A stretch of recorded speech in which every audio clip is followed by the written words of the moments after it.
la vie elle-même est une prise de risque, hein.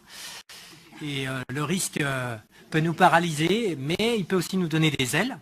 Et en tout état de cause, le risque zéro n'existe pas. Et le risque doit nous stimuler pour se préparer à faire face aux événements. Tout est dans la préparation.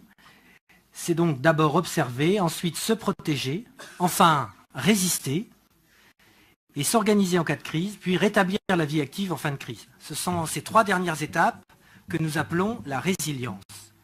Se préparer à résister donc, rester bien organisé pendant le temps de la crise et rebondir après les événements. Et c'est ce que nous nous proposons de faire dans cette délibération.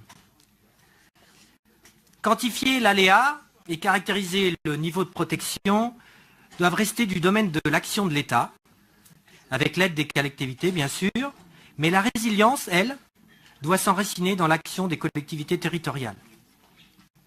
La manière dont nous construisons la ville, la manière dont nous organisons la société doivent anticiper les événements catastrophiques que peuvent connaître notre territoire. C'est d'ailleurs le thème de travail de cette année du comité scientifique de l'AURG, qui veut ainsi accompagner la métropole dans cette démarche de résilience. Les chercheurs ont démontré que la simple interdiction n'est pas suffisante. Pire, dans certaines situations, elle augmente la vulnérabilité, soit par les stratégies de contournement, soit par les blocages qu'elles impliquent. L'exemple d'Innovallée est criant. L'interdiction d'aménager depuis une dizaine d'années les zones inondables de la technopole rend d'année en année cette zone de plus en plus vulnérable. Seule l'autorisation d'aménagement dans une stratégie de résilience pourrait finalement réduire la vulnérabilité. Cela passe par l'intégration du risque dans le bâti pour pouvoir résister, mais aussi par la préparation des femmes et des hommes qui vivent là, qui travaillent là. Apprendre à savoir se comporter en citoyen solidaire dans une crise est majeur, par exemple. Doit-on attendre que la prochaine crue engloutisse Innovallée ou doit-on faire évoluer la situation dès aujourd'hui à travers nos nouvelles règles de construction et d'organisation sociale et économique pour anticiper cet événement peu probable, mais pourtant possible.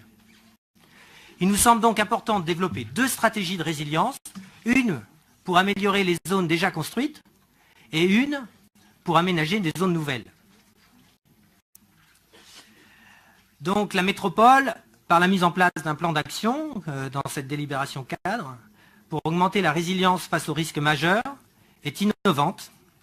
Cette action est innovante, elle l'est de manière scientifiquement, elle l'est réglementairement, elle l'est socialement, économiquement et aussi écologiquement. C'est un très beau projet que nous allons intégrer ainsi à notre PLUI. Se lancer dans un tel projet est aussi une prise de risque de notre part, mais à vaincre sans péril, on triomphe sans gloire.